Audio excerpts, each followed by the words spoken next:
I am Doomsvince, and this is day 42 of Spawn Year. May it be the answer to your universe.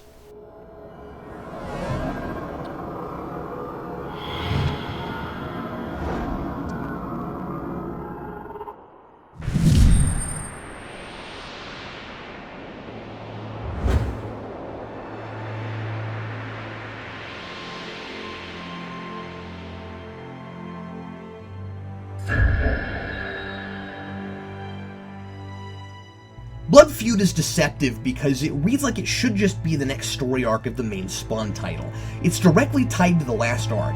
Spawn's costume seems to be evolving, and here it's beginning to take over. The cover depicts the costume without a host, skinny and rumpled, sitting in a pile of skulls and holding one out in front of itself, clearly evoking Hamlet.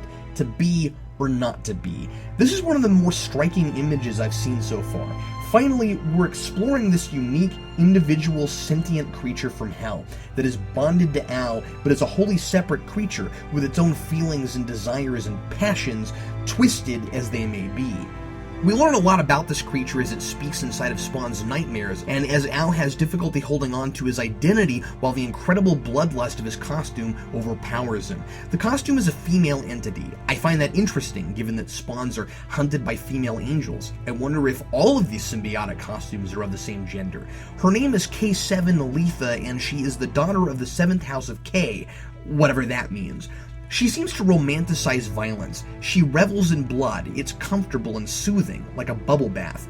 The feeding was good. My chains writhe with flesh oils, and my train turns a deeper, more satisfied red. I wish Al was half as eloquent. Is that what's causing my blackouts? Some contra-reaction to paradise? That's the first word that came to your head? Contra-reaction?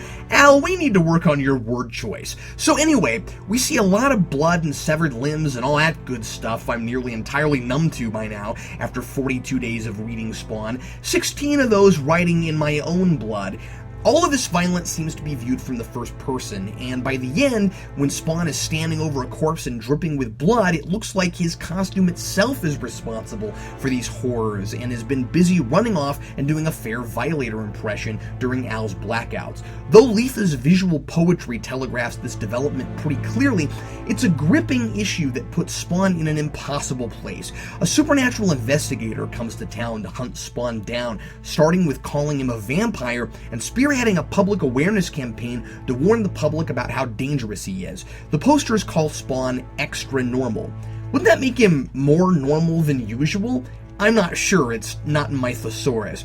Spawn is outraged by this after all the good he's done for the city, though I think he's perhaps exaggerating his level of helpfulness, but this investigator was called in as a direct result of slayings he, or his costume at least, turned out to be directly responsible for.